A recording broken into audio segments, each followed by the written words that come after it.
Piatos po ba ay totoong pangalan ng isang tao? Si Mary Grace Piatos ay masasagot doon sa impeachment trial. Ayaw siya pag-usapan ng defense team kasi pinuunan nila yung defense sa confidential funds. So, ang pinayagan lang sa akin na ikwento ay yung timeline at ipakita sa mga tao paano ba nag-develop itong impeachment kay Inday Sara. Yung Mary Grace Piatos at iba-iba pang nilang sinasabi, nandito din yun sa timeline natin, makikita ninyo, ay may sagot. Pero gusto ng mga abogado sumagot doon sa tamang venue dahil confidential funds protektado ng batas. Hindi ka basta-bastang, kasi nga sinasabi ko kanina sa discussion, ang confidential funds pinoprotektahan niya ang national security natin at yung buhay ng mga tao na merong impormasyon na makakasira ng seguridad ng bansa. So hindi po sa ayaw niyong sagutin ito, ngunit dahil may batas na hindi pwedeng sagutin ang laman ng confidential Yes, fund. may batas. In fact, madami sa kanila sa House of Representatives ang nag-violate nung batas na yon. And mako-compromise, VP, yung operations kapag inilabas tong information na to. Hindi lang yung operations, pero mako-compromise yung security sector ng gobyerno natin. Kasi mag-i-explain kami kung paano nag-ooperate ang intelligence operation ng gobyerno.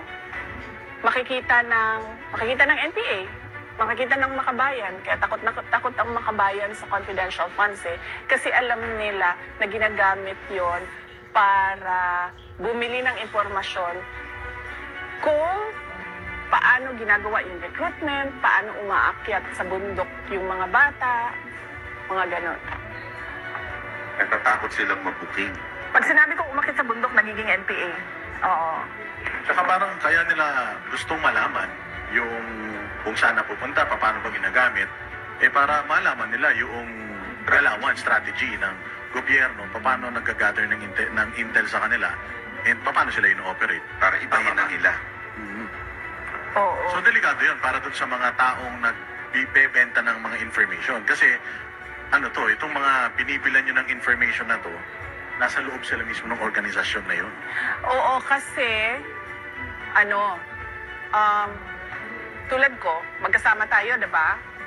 So, pare-pareho yung alam natin na impormasyon. So, bakit ko pa bibilhin yung impormasyon mo? Alam ko na yun diba? Kanino ba ang impormasyon na hindi ko alam? Doon sa mga illegal. Doon sa kalaban, kumbaga. Diba? So, doon ka bibili sa loob. Or, doon sa mga nakapalibot sa kanila. Na hindi man directly involved, pero may alam sa kung ano yung ginagawa nila. Hindi ka bibili ng impormasyon na alam mo na. Ang bibilhin mo na impormasyon dyan, yung hindi mo alam na nandun sa loob. Kasi paano mo ba sila mahuli? Paano mo ba matarget yung project mo kung hindi mo alam anong ginagawa noong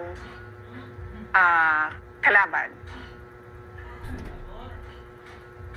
The enemies of the state. Talagang kailangan talaga protektahan yung mga information na yan. Sobrang critical pala talaga. Oo, sabi ko nga, pag nagsimulang mag-explain, makikita ang galawan ng law enforcement agencies. Makikita yung galawan nila.